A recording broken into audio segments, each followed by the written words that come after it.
Shalom saudara-saudari yang saya kasihi di dalam nama Tuhan kita Yesus Kristus. Saudara, hari ini saya sambung siri khotbah tentang 7 jemaat dalam kitab Wahyu. Dan sekarang kita sudah sampai ke siri yang ketiga, yaitu jemaat di Pergamus. Berdasarkan teks Wahyu 2 ayat yang ke-12 hingga ayat yang ke-17. Saya bagi tema khotbah saya hari ini yaitu tetap kuat di tempat takhta iblis. Saudara, kalau kita masih ingat siri pertama jemaat di Efesus yang saya bagi tema kembalilah pada kasih yang semula, di mana jemaat Efesus ini dipuji Tuhan dengan luar biasa. Mereka hebat berteologi, mereka dapat menelanjangi nabi-nabi palsu, mereka peka dan tahu orang ini mengajar yang benar dan yang ini tidak benar. Tapi jemaat Efesus ini mereka dicela oleh Tuhan karena kehilangan kasih yang semula, yaitu kasih kepada Kristus dan sesama manusia. Kemudian siri yang kedua kita dengar minggu lalu, yaitu jemaat di Smyrna. Mereka jemaat yang dipuji Tuhan, dan yang paling menarik adalah mereka tidak pernah dicela oleh Tuhan. Mereka dipuji oleh Tuhan karena mereka benar-benar merasakan penderitaan karena Kristus. Bahkan mereka tetap setia sampai akhir hidup mereka di muka bumi ini, meski cabaran yang mereka hadapi begitu berat. Dan hari ini kita melihat jemaat di Pergamus. Sebelum itu mari kita berdoa dahulu. Bapa yang baik, kami sangat bersyukur untuk segala kebaikan Tuhan. Di dalam kehidupan kami Engkau sudah menyertai bahkan menjaga kehidupan kami. Bahkan pada hari ini Tuhan, kalau kami dapat bangun, semuanya karena anugerah daripadamu. Bahkan saat ini Tuhan, kami mau mendengar firman-Mu Tuhan. Tolonglah Tuhan Roh Kudus memberi kami hikmat untuk dapat memahami firman Tuhan yang kami dengar lewat daripada hamba-Mu ini. Engkau pakai sesuai dengan rencana dan kehendak-Mu Tuhan, Tuhan yang mengawal lidah hamba-Mu. Biarlah apapun yang keluar itu adalah kehendak daripada-Mu ya Bapa. Terima kasih Bapa, dalam nama Tuhan Yesus Kristus kami berdoa. Amin. Saudara, Pergamus adalah kota yang canggih, merupakan pusat budaya, pusat pendidikan Yunani dengan perpustakaan yang terkenal. Dan kota Pergamus juga merupakan pusat 4 aliran sesat dan bersaing dengan kota Efesus dalam hal penyembahan berhala. Dewa utama kota itu yaitu adalah Asklepios, yang lambangnya adalah seekor ular dan dianggap sebagai dewa penyembuhan. Orang-orang datang ke kota Pergamus dari seluruh penjuru untuk mendapatkan kesembuhan dari dewa ini. Itu serba sedikit tentang latar belakang kota Pergamus. Sekarang kita lihat ayat yang ke-12 hingga ayat yang ke-13 dalam Wahyu bab yang kedua ini. Mengatakan, dan tuliskanlah kepada malaikat jemaat di Pergamus, inilah firman Dia yang memakai pedang yang tajam dan bermata dua. Aku tahu di mana engkau diam, yaitu di sana, di tempat takhta iblis. Dan engkau berpegang kepada namaku, dan engkau tidak menyangkal imanmu kepadaku, juga tidak pada zaman Antipas, saksiku yang setia kepadaku, yang dibunuh di hadapan kamu, di mana iblis diam. Saudara, jemaat Pergamus dikatakan diam di tempat takhta iblis. Apakah yang dimaksudkan dengan tempat takhta iblis di sini? Kenapa jemaat Pergamus dikatakan mereka tinggal di tempat di mana iblis bertakhta? Sebutan tempat iblis bertakhta ini adalah terkait dengan keberadaan kota Pergamus yang menjadi pusat dari penyembahan dewa-dewa Yunani sekaligus penyembahan terhadap kaisar. Di kota inilah kuil dewa Zeus didirikan, demikian juga dengan kuil Dewi Athena dan dewa Asklepios, dewa kesembuhan yang populer di kota Pergamus waktu itu. Jadi dalam kota yang sama berbagai penyembahan berhala yang ada. Jemaat Pergamus tinggal di tengah-tengah tempat yang menjadi pusat dari berbagai penyembahan berhala. Jemaat Pergamus tinggal di tengah-tengah pusat kekafiran, penuh kegelapan, budaya hidup masyarakat yang bertentangan dengan firman Tuhan. Dan alasan inilah jemaat Pergamus disebut sebagai jemaat yang tinggal di tempat takhta iblis. Inilah pergumulan berat jemaat Pergamus pada waktu itu. Pada waktu itu tidak ada pilihan bagi masyarakat. Mereka harus mengikuti aturan atau ketetapan pemerintah. Bila pemerintah menyuruh semua masyarakat menyembah kaisar, maka semua orang harus melakukan itu. Orang yang tidak mau melakukan hal ini akan dianggap sebagai pemberontak dan melawan kaisar ataupun negara. Dan orang yang dianggap demikian akibatnya amat berat, boleh jadi kehilangan nyawa. Jadi keberadaan jemaat Tuhan yang tinggal di Pergamus sebenarnya sangat berisiko. Mereka tinggal di tempat yang berbahaya. Bahagian Alkitab ini memperlihatkan kepada kita salah satu sumber penderitaan yang dialami gereja adalah iblis. Iblis memakai segala sesuatu, baik itu negara, masyarakat, tradisi, dosa untuk membuat orang-orang percaya akhirnya menyangkali iman kepercayaannya kepada Yesus dan menyangkali kebenaran yang dia imani.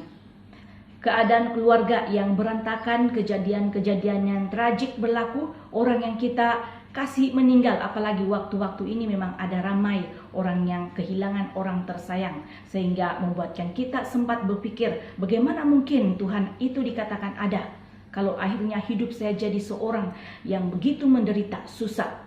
Jadi kita lihat di sini bahwa penderitaan memang dapat dipakai iblis untuk membuat anak-anak Tuhan meninggalkan dia, tidak mempercayai firman-Nya lagi.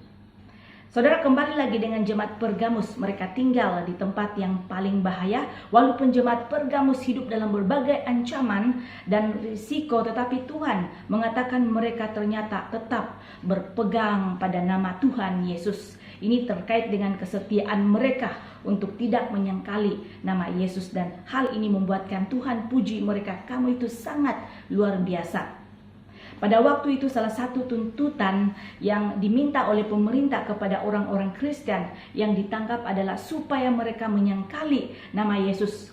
Mereka dijanjikan akan dibebaskan jika mereka mahu menyangkali nama Yesus. Mereka akan mendapat hak istimewa dalam kerajaan mereka jika mereka menyangkali nama Yesus. Tetapi jemaat ini tidak mahu menyangkali nama Yesus. Istilah tetap tidak menyangkali iman sepertinya merujuk pada sikap mereka yang tetap mahu percaya kepada Yesus walaupun mereka menyaksikan apa yang sedang berlaku, bahwa orang yang tetap setia ternyata seperti tidak ditolong oleh Tuhan. Bahkan sewaktu seorang yang bernama Antipas memilih setia kepada Tuhan, sedikit pengenalan tentang mengenai diri Antipas dahulu. Dia ini dari Uskup Pergamus, gembala gereja, dan juga bishop di kota Pergamus yang begitu setia kepada Tuhan, sehingga akhirnya karena kesetiaannya kepada Tuhan dia mati dibunuh. Kenapa dibunuh? Karena pemerintahan Roma, pemimpin tertinggi Roma yang ditempatkan oleh Kaisar Roma untuk menguasai Asia ada di kota Pergamus. Dan Kaisar Roma ini didewakan oleh orang-orang Roma.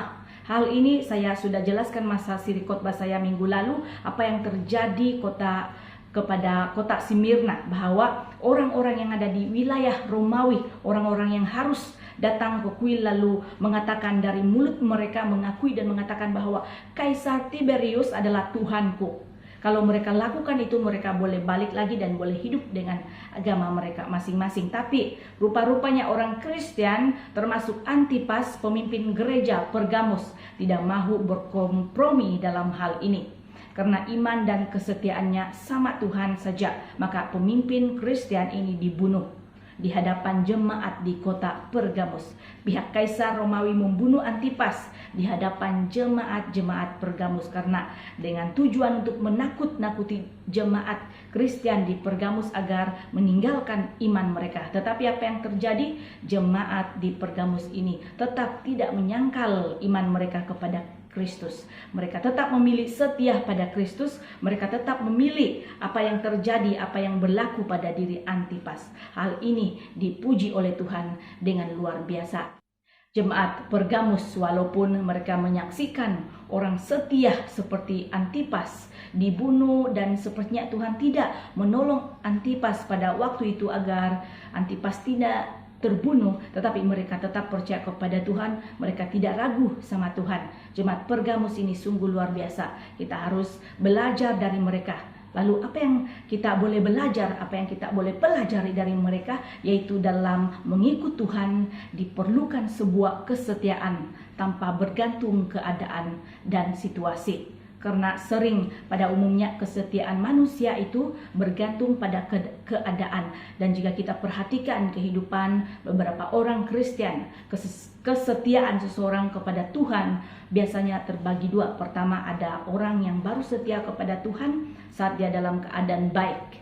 Jika segala hal sedang berjalan lancar, jika lagi banyak rezeki, berkat dan sebagainya, tapi jika lagi ada banyak masalah, mereka sering tidak terlalu setia kepada Tuhan.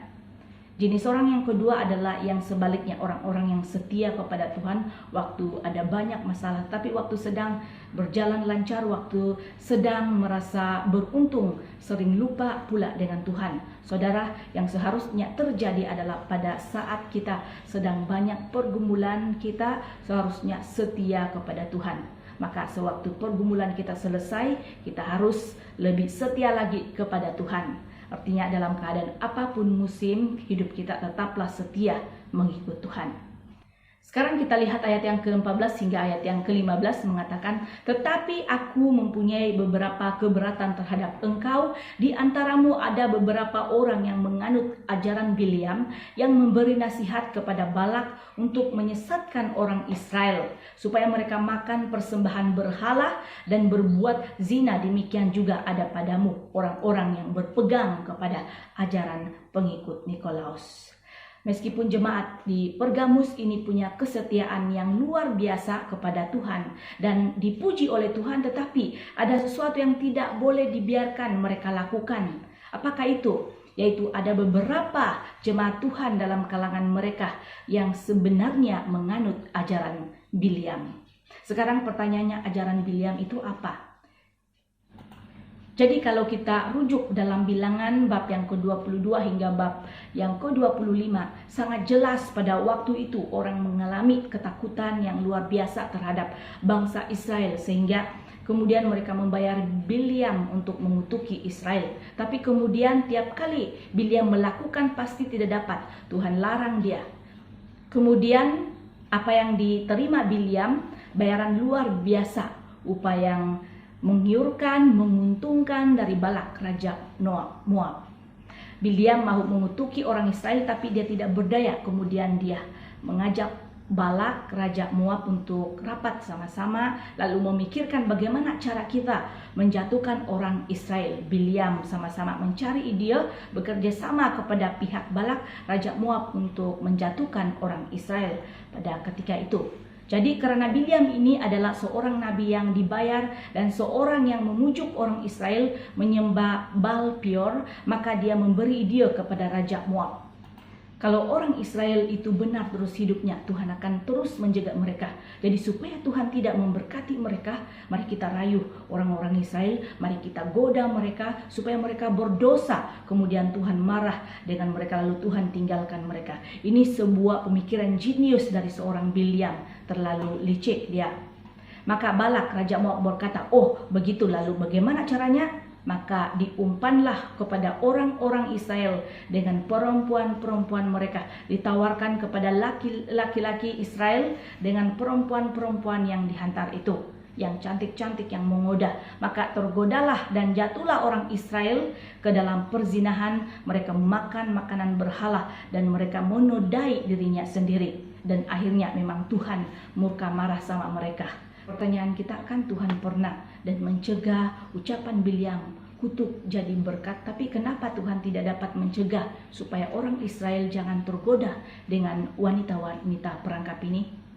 Saudara, memang Tuhan menjaga kita bila-bila, tapi Tuhan juga mau kita bertanggung jawab. Kebenarannya akan dijaganya, tetap menjaga kekudusan dan kesucian kita supaya tidak menjadi batu sandungan. Orang Israel, mereka menuruti hawa nafsu mereka, mereka jatuh dalam perzinahan, mereka jatuh dalam persembahan berhala dan berdosa kepada Allah. Dan akhirnya Tuhan murka sama mereka dengan tujuan mendisiplinkan mereka di muka bumi ini agar tidak terus hidup dalam ketidakbenaran.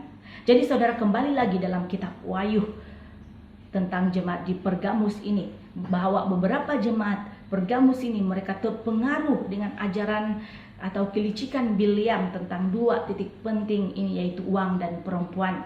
Tuhan amat kecewa dengan jemaat Pergamus karena ada beberapa orang dalam jemaat ini, walaupun mereka begitu setia kepada Tuhan, namun ada di antara mereka terlibat dan terjerat dengan segala perilaku tidak bermoral yang bertentangan dengan kehendak Tuhan. Mereka sudah terjebak dengan ajaran Bileam. Mereka terlalu bertoleransi terhadap segala perilaku yang tidak bermoral, perilaku yang memang salah, seperti yang saya sudah sebut tadi, dosa-dosa seksual, cinta uang, dan termasuklah kecemaran-kecemaran yang lain. Selain itu juga saudara, dalam ayat yang ke-15 ada disebut mereka terjebak dengan ajaran pengikut Nikolaus. Siapa Nikolaus? Nikolaus ini menekankan tentang hidup dalam hawa nafsu, dan saya sudah jelaskan juga minggu lalu bahwa Nikolaus ini awalnya adalah pengikut Tuhan, tapi kemudian murtad, tinggalkan pelayanan, kemudian dia mulai membenci kekristenan. Nikolaus dan pengikut-pengikutnya adalah orang percaya yang berkompromi terhadap iman mereka untuk dapat menikmati beberapa praktik penuh dosa. Mereka ini orang-orang yang mencari dalih supaya untuk dapat berbuat dosa. Ajaran Nikolaus ini menekankan karena semuanya Yesus sudah selesaikan di atas kayu salib, maka ayo mari kita nikmati saja sesuka hati kita. Kita sudah merdeka, berusaha membenarkan diri sendiri. Beberapa jemaat di Pergamus ditegur karena mengikuti ajaran Nikolaus yang masih keliru tentang pengorbanan Kristus di atas kayu salib. Merasa bebas melakukan dosa, buat dosa pun tiada apa-apa, tiada masalah. Kita sudah merdeka. Ini pemahaman yang keliru. Tuhan sudah selesaikan di atas kayu salib. Kita sekarang bebas, kita merdeka, lakukan apa saja. Ini pemahaman yang keliru, dan inilah pemahaman pengikut-pengikut Nikolaus. Maka itu pesan Tuhan kepada jemaat Pergamus dan termasuk kita semua umat percaya hari ini adalah, kalau kita tinggal di tempat takhta iblis, dan sesuai konteks sekarang ini, tempat takhta iblis ini juga seperti tempat yang penuh dengan kuasa kegelapan, sama ada di rumahmu, tempat kerjamu, di kawasan tempatmu tinggal, dimanapun engkau berada, tempat yang berlakunya kejadian-kejadian tidak bermoral, negatif, tempat orang-orang yang tidak mengasihi Tuhan, tempat yang diduduki oleh orang-orang yang hidup dengan dosa, tidak takut sama Tuhan. Kita itu umat percaya seharusnya berusaha bertanding melawan dengan kemungkinan keberdosaan yang datang menggoda kita, yang menawarkan seperti mungkin uang, rasuah, dosa seks, pornografi, penipuan, gosip, dusta, dan sebagainya. Dalam perkara ini juga saudara, Tuhan menegur dan mengingatkan sama ada yang sudah terjebak atau yang belum terjebak agar tegas terhadap dosa. Jangan membiarkan ajaran-ajaran Bileam dan ajaran-ajaran pengikut Nikolaus itu terus berkembang atau merebak di situ dalam kelompok mereka.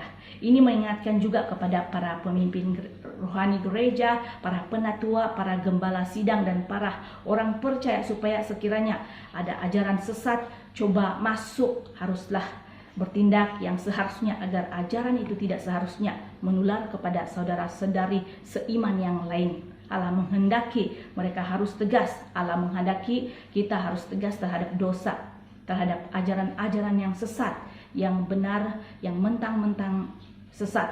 Tidak membiarkan terus bertumbuh dalam saudara-saudari seimanmu yang lain, keluarga, kawan-kawan kita.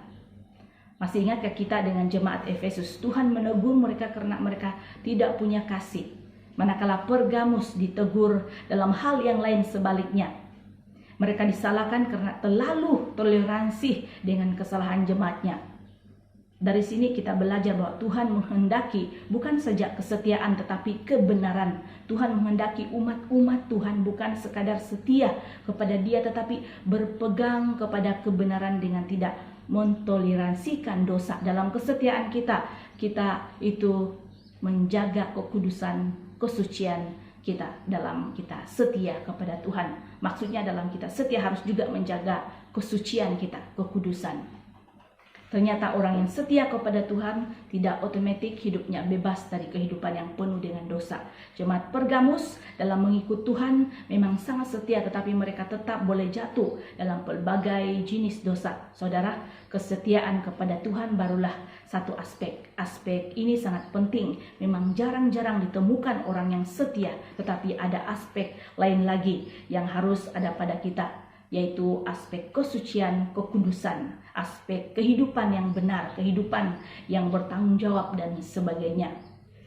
Dari sini kita dapat belajar bahwa kesetiaan dan kesucian adalah dua hal yang boleh jadi tidak otomatis ada bersamaan dalam diri kita. Kita harus berusaha dan berjuang supaya kedua-dua hal ini, kesetiaan dan kesucian, ada pada diri kita.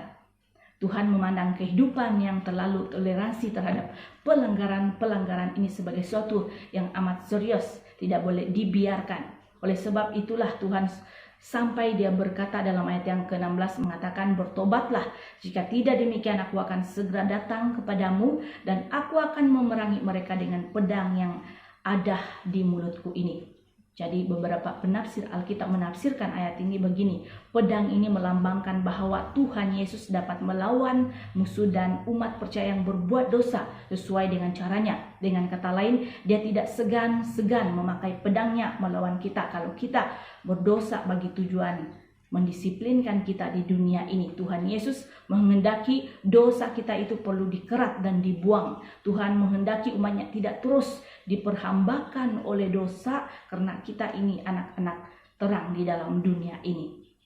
Seterusnya bagian terakhir dari khotbah saya hari ini, kita lihat ayat yang ke-17 mengatakan, siapa bertelinga hendaklah ia mendengarkan apa yang dikatakan Roh kepada jemaat-jemaat. Barang siapa menang, kepadanya akan kuberikan dari manah yang tersembunyi, dan aku akan mengaruniakan kepadanya batu putih yang di atasnya tertulis nama baru yang tidak diketahui oleh siapapun selain oleh yang menerimanya. Ini janji Tuhan kepada mereka yang bertobat daripada terus terjebak dengan ajaran-ajaran sesat dan daripada terus melakukan dosa. Mereka yang bertobat dari semua ini akan mendapat manah dari tempat yang tersembunyi. Mana yang dimaksudkan ini dikaitkan di dalam Keluaran bab yang ke-16, yaitu roti yang didapat oleh orang Israel dari padang gurun.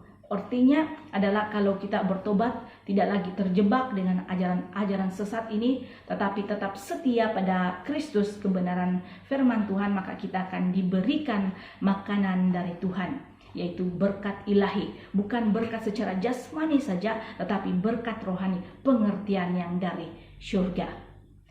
Janji yang berikutnya, kamu akan dapat batu putih bertuliskan nama barumu. Jadi dalam perjanjian baru, batu putih itu biasanya diberikan oleh penguasa kepada orang yang dibebaskan dari segala tuduhan. Maka orang yang bergantung pada kalung putih itu tandanya orang ini adalah orang yang sudah diberikan kebebasan dari segala tuduhan. Dosa mereka diampuni oleh Allah. Oleh itu orang merdeka, orang ini punya kebebasan. Inilah janji Tuhan terhadap mereka yang bertobat itu, yang tidak ikut pada ajaran-ajaran sesat lagi, yang hidup kembali pada ajaran Kristus satu-satunya. Mereka akan mendapatkan pengampunan daripada Tuhan Yesus Kristus jika mereka bertobat. Saudara, ini juga ajakan Tuhan kepada kita semua hari ini. Jika engkau sudah lama menyimpan sesuatu dosa itu di dalam dirimu, tidak tahu dosa apa yang sedang engkau simpan sampai hari ini, maka bertobatlah. Datanglah kepada Tuhan, minta pengampunan kepadanya. Kerinduan Tuhan adalah kita benar-benar menyesali segala dosa kita, datang kepadanya untuk minta pengampunan darinya. Tangannya senantiasa siap memberikan pengampunan kepada kita, karena Dia Allah yang penuh dengan belas kasihan. Mari kita berdoa, kita bersyukur untuk firman Tuhan ini. Bapa yang ada dalam kerajaan surga, terima kasih Bapa untuk firman Tuhan yang sudah kami dengar. Tolong kami Roh Kudus untuk dapat mempraktikkan firman Tuhan yang kami dengar, agar di saat kami menghadapi segala keadaan situasi hidup kami, baik susah maupun senang, agar kami tetap kuat percaya kepada firman-Mu. Bahkan Tuhan, di saat segala godaan yang melemahkan kami, menjatuhkan iman kami, tolong kami agar kami menang daripada godaan ini, agar kami tidak terus diperhambakan oleh dosa. Dan kami berdoa juga Tuhan, tolong Tuhan agar kami terus setia dengan segala ajaran Tuhan, ajaran firman Tuhan, tidak menyimpang daripada ajaran-ajaran yang lain, tetapi kami hanya beriman kepada Engkau satu-satunya Tuhan Juru Selamat dalam hidup kami.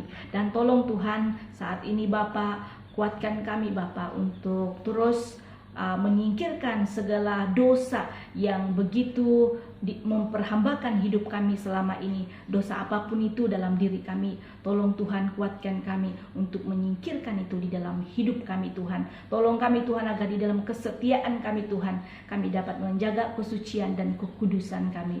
Ya Bapa, demi kemuliaan nama-Mu. Dalam nama Tuhan Yesus Kristus kami berdoa. Amin.